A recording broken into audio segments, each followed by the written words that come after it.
Well, hello again, everyone, and welcome to the latest webcast that we're bringing you from Travel Weekly as part of our Roadmap to Recovery series.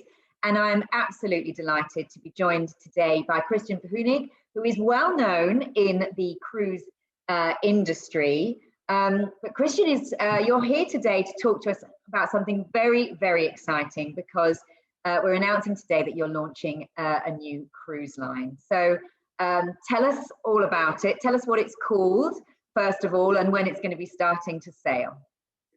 First of all, thank you very much for having, and absolutely delighted to be here. On the road to recovery, I think it's extremely important to see us and the industry getting back out there. We see passengers having,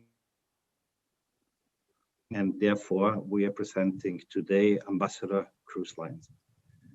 Ambassador Cruise Lines is a brand new UK cruise line. It's a British cruise line and will be launched for sale in June this year, and will go and have her first sailing in April next year. She's geared for the plus 50s market, for the silver market in the UK. We are looking again sailing only from the UK with no fly cruising. We have purchased our first vessel, which is basically being repositioned to Europe right now and getting ready for a major upgrade before we start cruising. And yes, we are really excited being back on the floor of the scene of the travel industry. Oh, well, we are excited too. But let's pick up on what you just said, because you're saying you're back. And of course, you were previously running CMB. And I believe that you are also got some former directors working with you as well. So CMB sadly failed in July last year. And I know, Christian, you were working really, really hard right up until the end, trying to save the line. I wonder if you just want to just talk us through what happened there. And I know you're obviously going to be still focusing this new brand, Ambassador Cruise Line, on sort of a similar market. So you're hopefully going to fill that gap, I guess, that's been left by CMB. But just talk us through what happened last year. Well, I think the pandemic basically made it impossible for us to get through the situation. I can't talk much about it, to be very honest, because of the legal constraints behind it. Yeah, but I think what is important, what we are presenting here, is a completely new company. There are new owners behind the company. We are essentially the only debt-free cruise line in the world. We are 100% equity financed. Nord Capital partners in London are the fund managers, which are helping us, or which are basically investing into this new venture to grow this up. So while we obviously take a lot of knowledge from the past, we improve things and make them better going forward. And this is why it's so important that this new cruise line is very well financed and capitalized. Yeah, we are, and we can come to this, having a very strict policies in place and guarantees in place for protecting consumer monies and travel agent and partners' monies. Yeah, so all this is there, and makes it even more exciting to be able to build also with a team, or with some of the team from Pre4, which have a massively experience in this market. Yeah, and have the opportunity that they joined again and get this growing and going. Yeah, absolutely. All right, and let's come back in a bit to talk about the financial protection aspect, because I know that will be important, and also around agents and the sort of trade distribution strategy. But just before we move on from personnel, you've got a chairman who is also well known in the industry. So just tell us about your chairman. Well, our chairman is Gordon Wilson. I think he's very well known in the industry as being the CEO and president, or past CEO and president of Travelport. Yeah, and I think this is what is so exciting about this new venture, that we are getting a lot of heavyweights from different parts of different industries into it, which will enable us to build something amazing, building on the cruise experience, but bringing people with a massive technological background to it, yeah, which will be extremely important for the cruise industry in general going forward, bringing very strong financial expertise to the table. So we have a very diversified and exciting board, yeah, which is looking after us and bringing more and more to it than we ever had before. Yeah, absolutely. And so exciting, as you say, to be debt-free, which, you know, which is going to be so important coming out of this this health crisis. Now, let's talk about then, you say, starting with one ship, tell us what she's called and where you've got her from, because this is obviously a ship that you've acquired and you're presumably doing a little bit too to get her ready for the British market. Well, the ship is called the Ambience. Yeah, she's known to both the UK and the Australian market from the past. She used to be the Pacific Dawn, sailing in Australia before, and she was also destined to be the Amy Johnson to come to the UK. So we managed to acquire this vessel, and basically the reason why we want her is because she's authentic, a classical vessel, something what we know that the market segment we are selling to loves to go on. They don't need gimmicks. They want authentic cruise experience where they have space to breathe. I mean, just to give you an idea, the ship has a space ratio of 50. Yeah, which basically compares only with luxury cruise lines in the world. She has 70,000 gross tons, just under 800 cabins, and she will be limited to sail with 1,400 passengers. Right, okay. So that's a deliberate thing because presumably people are going to want even more space, aren't they, coming out of this pandemic? Absolutely, and this is, I think, what we are delivering with this product immediately. Okay, and then you say people don't want gimmicks, and she's like classic. She's offering that sort of classic British cruising. So I presume that extends to some of the sort of features and, well, the ambience, you know, her name suggests, but the ambience on board. So just give us an idea or a flavor of what it would be like to cruise on Ambience with Ambassador Cruise Line. Well, I think very important is passengers want to get to know each other. They want to sail with friends, and we have seen sail with friends extends in both directions. Is sail with friends on the passenger side as well as on the crew side. We don't want to have standard phrases which crew are repeating to passenger. We want to engage them to become friends. Yeah, we want passengers to get to know each other, and while coming on as individuals, leaving as friends. And a spacious vessel with less gimmicks allows exactly for this. Basically, you know, I'd say it's the friendliest welcome on board is not the phrase you're using, but it's the smile in the face of the crew. Yeah, I think one thing we always have been very strong in, and which will be there. Yeah, friendly crew from around the world, which is trained to basically deliver high-class services, which is given by limiting the passenger load on a ship which has much more space. Yeah, one would have much more space. And sorry, Christian, are you limiting the passenger capacity, like initially because of the social distancing requirements, or will that remain? This will absolutely remain, and this is basically ensuring to give this room to breathe, yes, to everybody, yeah, and enable exactly this atmosphere without queues, without people having to wait around. Yeah, traditional, you know, enriching entertainment underpinning, which basically concentrates a lot on the educational side of things, on bringing to the passengers topics and guest speakers which are covering their interests. A massive concentration going forward is environmental and the ethical background of everything. So every decision we are taking already today for any upgrade to the vessel, for any change to the vessel, if it goes into uniforms of the crew, if it's, I mean, I think no single-use plastic today is a standard, and we don't need to speak anymore about it. But everything is centered about how can we improve the environment, how can we make our work and our experience that we're offering more sustainable for the world. Okay, that's brilliant to hear, because often, you know, we hear about it with new builds, don't we? But actually, it's harder if you're having to sort of adapt an older ship. But it sounds like you're going to be making sure that's a focus for you, which of course is something that all cruise lines are having to think about. I think it's a principal decision, and it's a principal decision which we consciously have taken, and this is why we are investing a lot for the vessel before she will be sailing.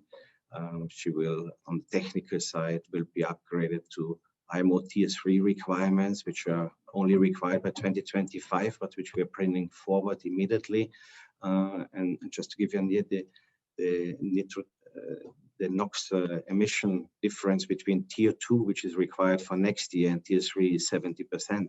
So we are basically bringing this forward. We are adding technology in regards to sewage water treatment, ballast water treatment systems, as such that we can sail in any economical protected environment in the world. Okay, good stuff. All right. Now you mentioned that she goes on sale in June, but for sailing next April. Yes. So give us an idea of where she will be sailing. Are you going to be sailing out of Tilbury again?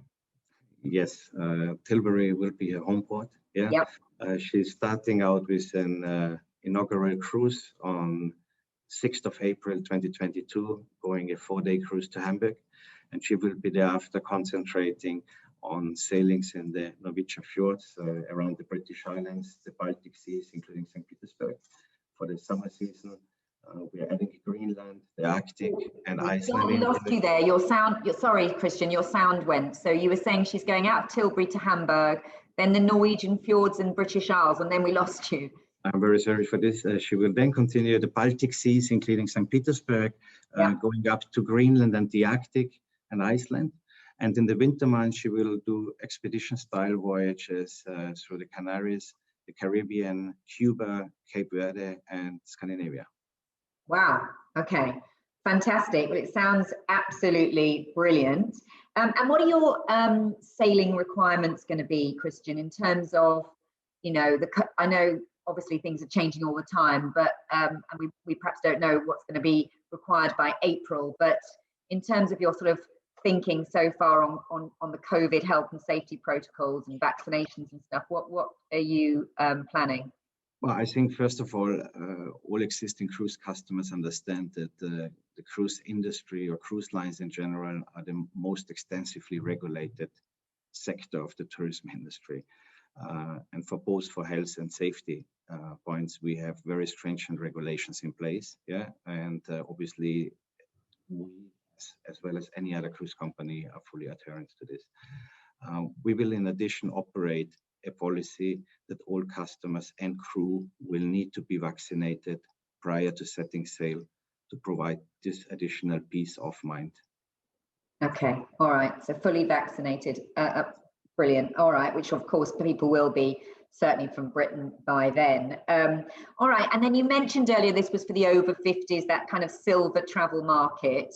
Perhaps you could just give us an idea then in terms of the price point. Is it going to be sort of pitched where CMV was before, or what kind of pricing are you looking at so that we can understand where you're going to sit in the market? Well, basically, we are going to offer a premium value, yeah, unbeatable value in the areas. Basically, the focus will be on being affordable, yeah, and being value for money, yeah. Basically, we won't be the cheapest. Yeah, I think this is something with the product we offer and the size of vessel we offer. Yeah, we can't pitch on leading pricing. Yeah, so basically we are concentrating on an average pricing for, let's say, a 7-day Norwegian cruise in the region of £850. Yeah, and we are finalizing this, and as soon as we go on sale in June this year, all of the latest pricing and values, yeah, which we offer. Okay, so it's a great value, but not necessarily the cheapest. But presumably you think there is a gap at this point in the market that you can fill. Well, I think there's a strong gap in the premium value market, in the classic ships, yeah, and basically in the Ambience, which we're offering on board the Ambiences. And do you think that's your USP? I was going to ask you what your unique selling point would be, and it sounds like this kind of space, the classic nature, the friendly service. Is that really what you're going to be marketing to travel agents and to consumers, that this is what you're going to offer? Basically, as a first and foremost concentration, it's sustainable and ethical. Yeah, followed by sail with friends, what I said before briefly, yeah, where we are basically growing communities and friends out of it. It will be unbeatable value. It's a voyage of exploration. Yeah, we are going to places where the big ships can't go. Yeah. It will be a wonderful and friendly welcome on board the ships. And obviously, it will be a peace of mind guarantee attached to it on both the health protection side, the safety, as well as the financial protection side of the business.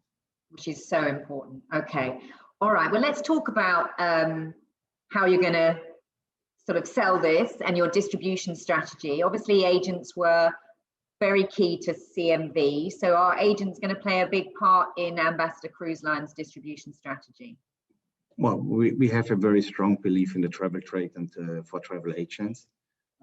We do believe travel agents still exist, contrary to some comments over the last days. Yeah, we feel that our core passengers, yeah, are very keen on getting help to find the right product for themselves.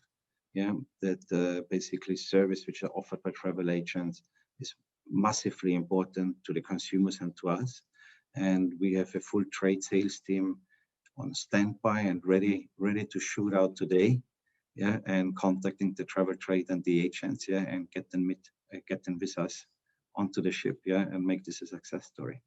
Excellent. So they're all ready. So you've got a trade sales team. So will they be out visiting agents, or in the current climate, do you think that it'll be more virtual training and think, how are you actually going to do that practically, given some of the limitations that we're currently under? Well, I think it will be a combination of the new world, yeah, plus the old world, yeah. I think we're seeing limitations easing up, yeah, which should give opportunities to future personnel meets as well, yeah. But obviously, initially, it will need to be virtual, yeah. And they're starting actually today to reach out to the agents around the country, yeah, make them aware of Ambassador Cruise Line and get them on board. Get them excited. And will there be opportunities, Christian, to for agents to see Ambience and maybe go on fam trips, or is there going to be an inaugural or any kind of party when you launch? Absolutely.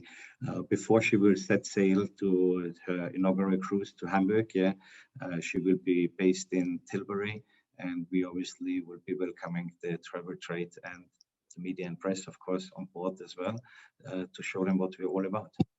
Okay, all right. Well, that's something to look forward to. And my goodness, do we all need that at the moment? So that's very exciting. Now, you've mentioned a couple of times the importance of the sort of financial protection aspect. It comes up really high when consumers are asked about what's important with holiday bookings, as I'm sure you know. So talk to us then about the sort of financial protection arrangements that you're putting in place for Ambassador Cruise Line so that your customers' money is safe. Well, we offer a booking guarantee, and deposits will be protected and fully refundable in any event, yeah, if it's required. Yeah, the funds will be held in a trust account, and over and above, we are considering to join APTA, for example, yeah, to provide additional comprehensive consumer reassurance and protection. Yeah, but I think overriding thing is passenger money are held in a trust account and are fully refundable together with travel agents' commissions in case of any cancellation requirement. Okay, and that's quite important, because obviously there were some travel agents that were out of pocket a little bit, weren't they, last year for some of the sailings that were cancelled prior to CMV's failure, and I know they were sort of petitioning APTA about trying to get reimbursed for the commissions that they had to pay back. So what would you say to those agents that were in that position in terms of supporting Ambassador Cruise Line?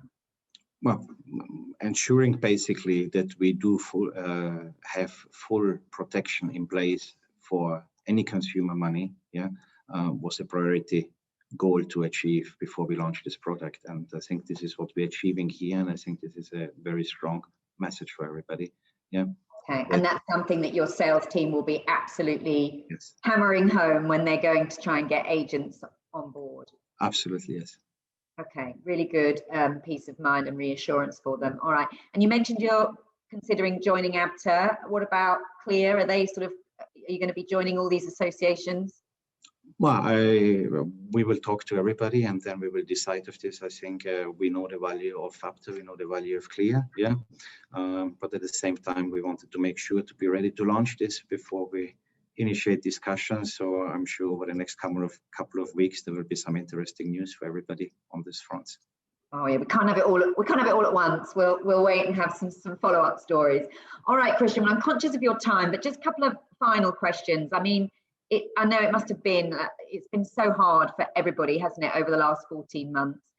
Clearly, for you particularly, having to sort of preside over one company that I know you were so passionate and committed to, and that failed. And now, you know, it's great news today that you're bringing another line back to the market. But how hard has it been to establish a new cruise line in the middle of a pandemic and, you know, get it to this point and bring it to market? Well, of course, it's a massive challenge of doing this, but at the same time, what is important and what I think partners in the market see the success of the cruise industry over many years, and not only over the last or the issues over the last 14 months. The cruise industry PAX numbers grew on average over 6% over the last 20 years. They weathered all crises before, and the cruise industry will weather all crises again. And I think this is something the market is seeing, and at the same time we are seeing a massive pent-up demand. Yeah, people want to travel, especially passengers which are used to cruise. Yeah, know the health and safety protocols in place and how stringent they are. Yeah, so there's a very strong basically comfort. They're taking very strong comfort of this, yeah, and they're ready to go out and sail again. So this obviously helped, yeah, of getting this ready, and in combination of the concentration of the market, where basically the population over 50 is growing from 36% just 5 years ago to over 40% in 5 years' time, yeah, gives strong support to our case of getting Ambassador Cruise Line together and started. Well, yeah, I mean, there's no sort of bigger commitment, is there, to you know, to your confidence in the cruise sector long term than launching a new line, which is so exciting. And tell us then, I don't know how much you can say, but you know, have you got big plans? Will this stay a one-ship line, or are you planning to grow it and add to your fleet? No, we have ambitious plans going forward. The one ship is the start to it, yeah, and we do hope to expand out the product and sailings not only from Tilbury, but to start sailing from regional ports in the very near future, yeah, after the launch of the first vessel. Well, hang on. What do you mean by near future? Have you got another ship? You know, are you eyeing up other ships? Are you close to doing any deals? Well, I think we are concentrating and looking at opportunities, and when opportunities arise, then we will take the right decision to make this grow into the future. But for sure, our plans are ambitious for the future, and not limited only to the UK, but further as well. So. Okay, so but initially it would be regional ports around the UK that you'd sail from. So say Liverpool, or would you ever go into Southampton where there's lots of competition? I don't think it's the question of competition, it's the question of the comfort we are offering with the port. That if we take the port of Tilbury, where essentially people can drive up with their car and walk 100 meters to the terminal, yeah, this is something what not many ports in the UK can offer, but those ports which can offer it, those are the ports we are concentrating on. We want to have a frictionless product for our travelers, and so we'll concentrate on those places where we can offer exactly this personalized service and this frictionless embarkation, disembarkation, and handling of everything. And when you say not just the UK, so ultimately you then want to sell in other markets, is that right? Well, we want on the long term, we want to become the leading premium value provider for the silver market, and this obviously extends further. Okay, and who came up with the name Ambassador Cruise Line? Well, Ambassador Cruise Line was a joint product, essentially, how the name came up, yeah. But when we went through defining what we want to show to the world, who we want to be, yeah, we found ambassadors being a right preposition. Ambassadors are very respected people all over the world. Yeah, they are traveling the world. They are basically showing the best of their country and have respect for the countries they are visiting. They're interested in the culture and traditions of places they are visiting. So we thought this is a perfect topic and fitting scene, yeah, to Ambassador Cruise Lines and to what we are trying to give to our passenger, what we are trying to be seen in the world. All right, well, I think it sounds brilliant.